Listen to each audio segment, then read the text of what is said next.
Kalian pernah gak sih lagi duduk santai di transportasi umum, terus tiba-tiba kepikiran, itu kursi prioritas ya? Sebenarnya hak siapa sih?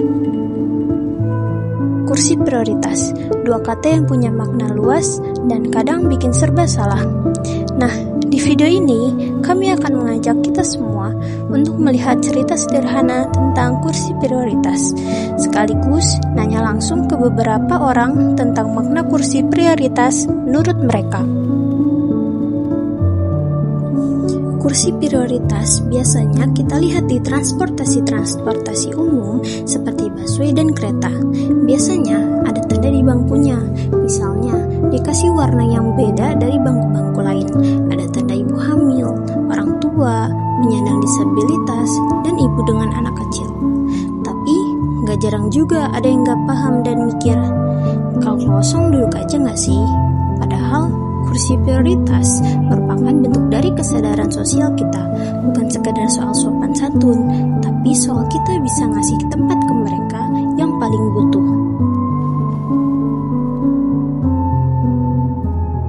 Terkait dengan hal ini, kami melakukan wawancara dengan seorang pakar psikologi, Aldriani Fadila SPSI, terkait penyebab seseorang enggan memberikan kursi prioritas.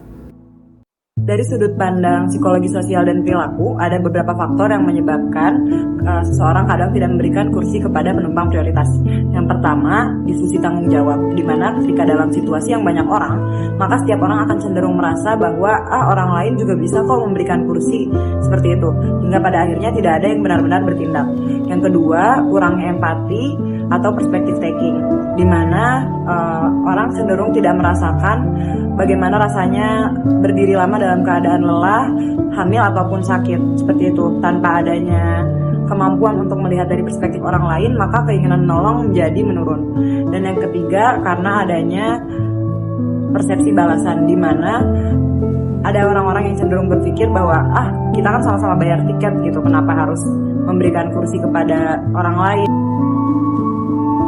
Nah, kalau kata orang-orang, gimana ya makna soal kursi prioritas ini?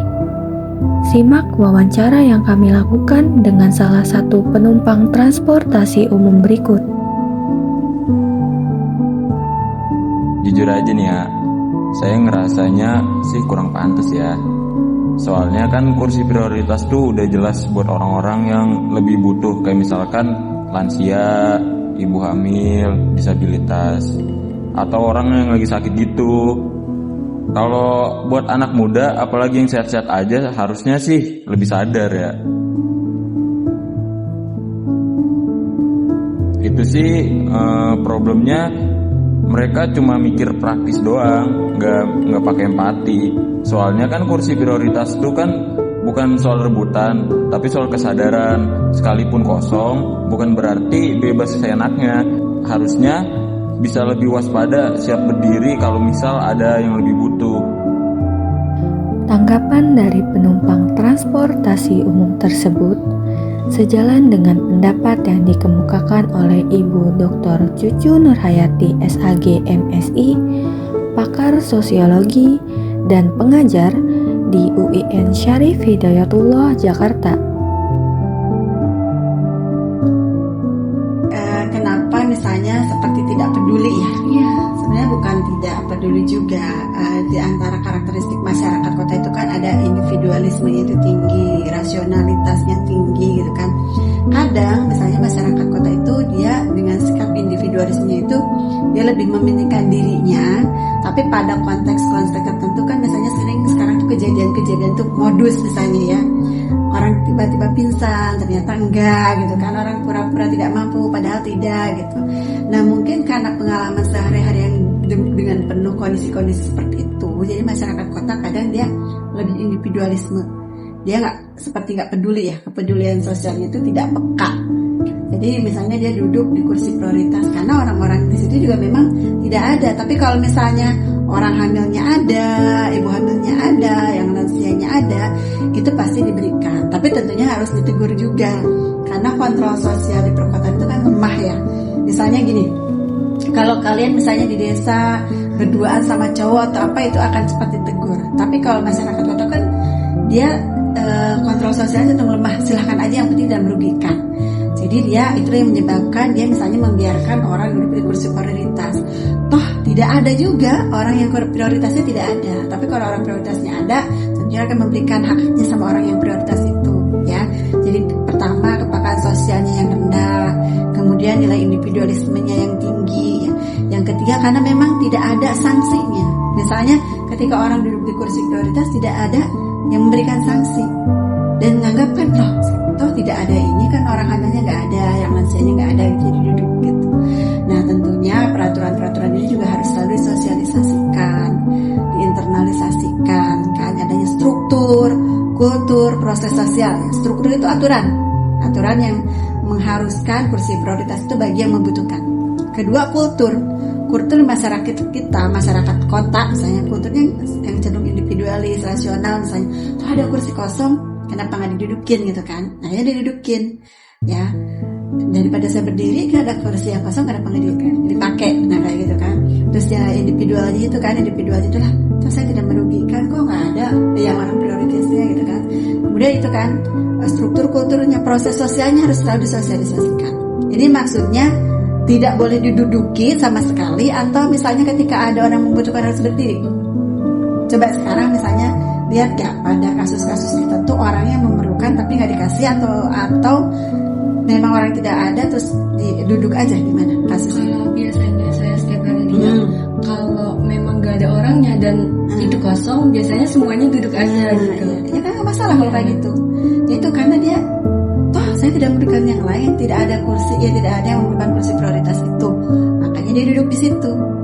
Tapi kalau misalnya ada, ya pasti yang memberikan kursi prioritas tersebut. Jadi orang kota itu bukan berarti empatinya nggak ada ya, tapi ya rasional aja, ada kursi yang bisa didudukin, kenapa enggak gitu kan?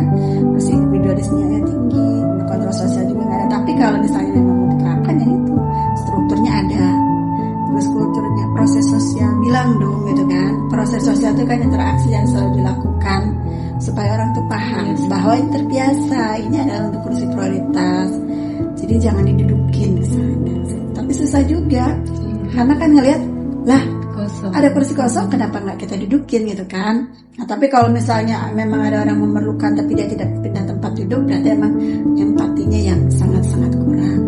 Nah masyarakat kota juga mungkin empatinya kurang karena kadang pada kasus tertentu ya banyak yang modus-modus ibu bilang itu. Pernah nggak lihat? Misalnya ibu lewat tiba-tiba pingsan kan, saya tolongin dong, kasihannya pingsan. Ternyata pas kita tolongin, ya bu saya ini kelaparan belum makan, dikasih uang.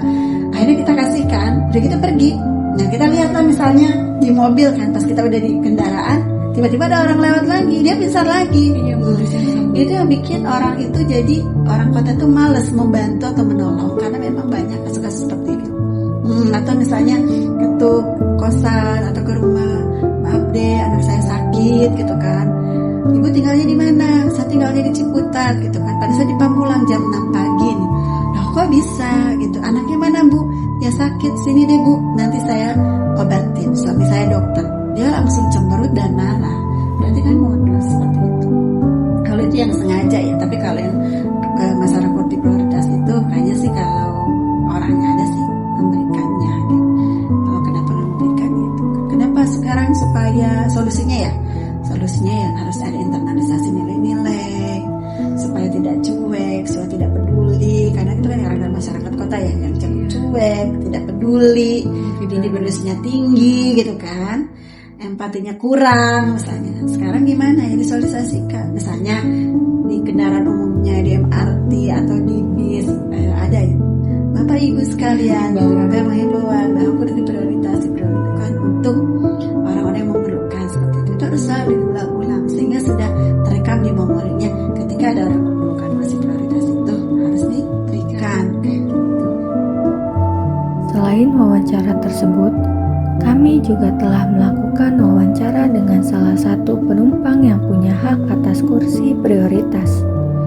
Kami bertanya soal pengalaman beliau selama naik transportasi umum. Begini tanggapannya. Sering sih ibu ke Tanah Abang sering. Tapi ya itu kadang yang muda tuh suka egonya suka gede.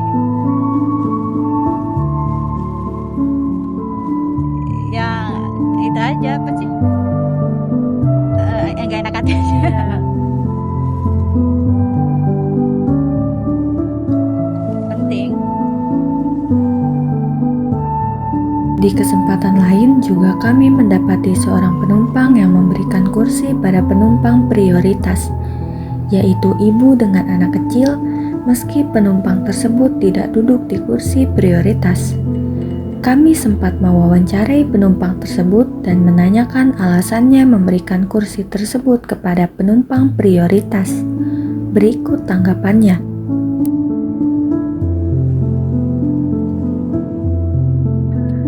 Sebenarnya karena kasihan aja sih, pastikan orang tua atau orang yang lebih membutuhkan itu fisiknya kurang kuat dibanding kita yang masih muda.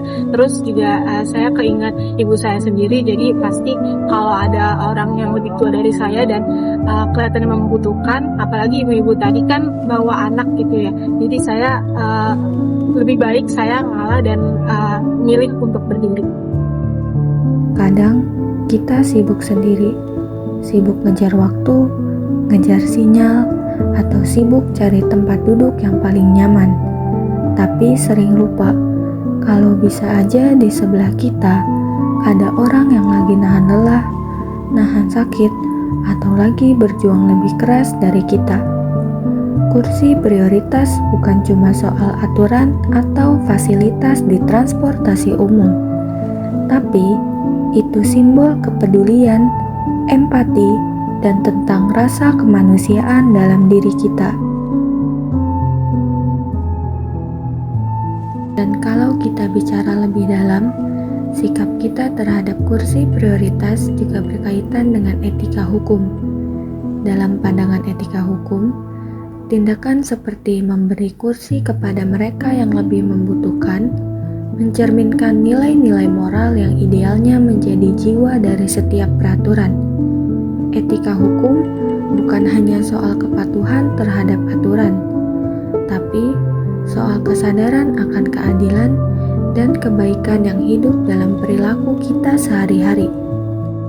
Untuk membahas hal ini lebih lanjut, kami juga telah mewawancarai Profesor Dr. Kamal Rusdiana MH, seorang pakar hukum yang memberikan pandangannya mengenai fenomena kursi prioritas dari sisi etika hukum. Pertama, apakah ini terkait masalah kepekaan terhadap kursi prioritas ya? Tidak bisa memang dilihat dari satu sisi semata ya, tapi mungkin ada irisan dengan yang lainnya. Misalkan begini, bahwa kepekaan itu harus dibangun sejak dini, usia dini ya, melalui pendidikan ya, dari mulai SD, SMP, SMA sampai dengan perguruan tinggi gitu. Bahkan di masyarakat harus diedukasi sehingga orang sadar bahwa ini adalah hak untuk difabel segala macam ya, sehingga harus ada namanya kesadaran dini masyarakat terhadap skala prioritas kursi ini gitu. Yang kedua juga memang harus ada kampanye secara kolektif, baik oleh negara ya, pemerintah daerah gitu ya, maupun melalui kampanye oleh masyarakat sendiri gitu. Bahwa ada kesadaran di kalangan masyarakat berupa kultur gitu, bahwa ini adalah saudara kita yang harus diprioritaskan karena memang Allah ngasih kelebihan daripada yang lain gitu. Nah, pendidikan sejak usia dini tentang kesadaran bagaimana menolong sesama manusia, kemudian juga ada kampanye yang terus berkelanjutan agar sesama manusia saling tolong-menolong begitu. Ini mesti digalakkan terus-menerus gitu ya, sehingga nanti pada akhirnya orang tuh sadar nih bahwa ini skala prioritas buat orang difabel dan lain semacamnya. Dengan sendirinya aja gitu menjadi sebuah budaya. Kalau sekarang itu kan kosong nih, sebentar lagi berdiri ini, nggak ada yang make, udah dudukin gitu. Ini kenapa? Karena memang membangun karakter seseorang itu untuk sadar akan hak orang lain itu tidak mudah, tidak cepat gitu.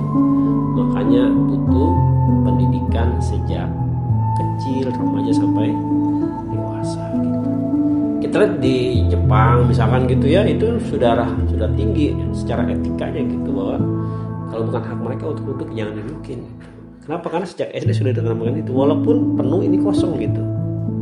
Nah itulah pentingnya pola kesadaran ya antara pembelajaran sejak usia dini dengan bagaimana juga negara harus hadir untuk menegakkan ya aturan-aturan tersebut gitu. Saya lihat sekarang bagus juga tuh di MRT gitu ya, sudah ada untuk prioritas ya, kalau memang itu prioritas ditegur oleh security-nya di MRT gitu kan, untuk menyadarkan bahwa itu bukan haknya dia untuk duduk di situ. Saya rasa itu bagus gitu ya. Kalau memang bicara tentang tanggung jawab moral ya, itu kan kembali kepada para pelaksana, dalam konteks ini adalah masyarakat, pengguna ya segala macam itu.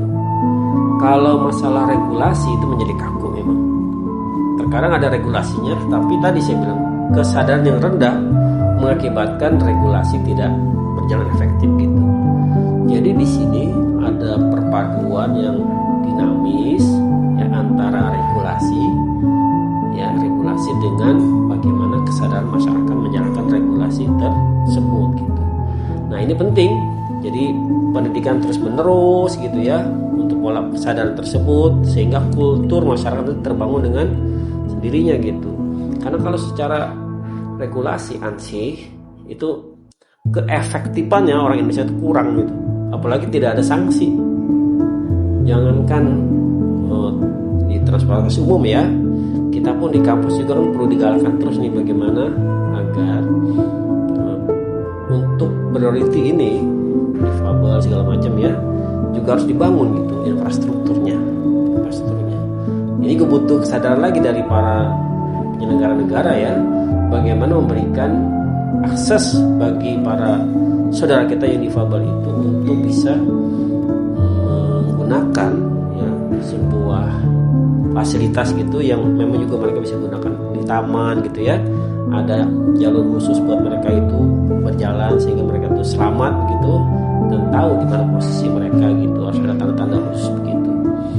Dan itu harus dijaga betul. Kadang-kadang juga misalkan di jalan raya itu dibuat jalan pinggir jalan itu sudah ada aturannya itu titik kuning-kuning itu ya buat mereka jalan, tetapi dibuat buat pedagang gitu kan, sehingga mereka nanti ini mah gimana nabrak pedagang. Kenapa? Jadi ada bacaan itu khusus untuk difabel, tapi karena memang itu tidak ada kesadaran dari masyarakat gitu, maka digunakan juga buat mereka usaha segala macam. Artinya apa? Membangun sebuah regulasi penting, tetapi juga menegakkan regulasi juga sangat penting, dan juga membangun kultur masyarakat agar sadar terhadap saudara kita yang terkhususkan itu juga penting gitu. Jadi perpaduan segitiga ini penting dilakukan gitu. Ada regulasinya, kemudian dibangun infrastrukturnya untuk pengawasan begitu, dan juga ada masyarakat dibangun kesadarannya untuk saling membantu para difabel khususnya begitu ya, sebagai prioritas, bukan hanya kursi prioritas tapi juga infrastruktur prioritas gitu, sehingga mereka itu nyaman untuk menikmati infrastruktur yang tersedia di ruang publik ya, di kampus, di kantor, di perjalanan segala macam gitu. Saya rasa itu ya, jadi segitiga ini mesti kita bangun gitu, untuk bagaimana agar secara etika orang-orang itu sadar akan memberikan hak pada difabel. Secara regulasi juga sudah ada gitu, tetapi juga secara infrastruktur juga memang harus dibantu ya, di rumah sakit, di kantor, jalan segala macam harus juga dibangun juga oleh negara kita.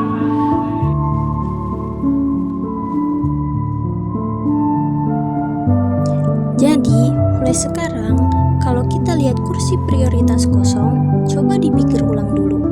Siapa tahu hari itu kita cuma berdiri 15 menit, tapi udah bantu ngeringanin nyeri seseorang yang udah ditahan berjam-jam. Kita nggak pernah tahu, karena sekecil apapun kebaikan akan balik ke diri kita dengan cara yang nggak kita duga.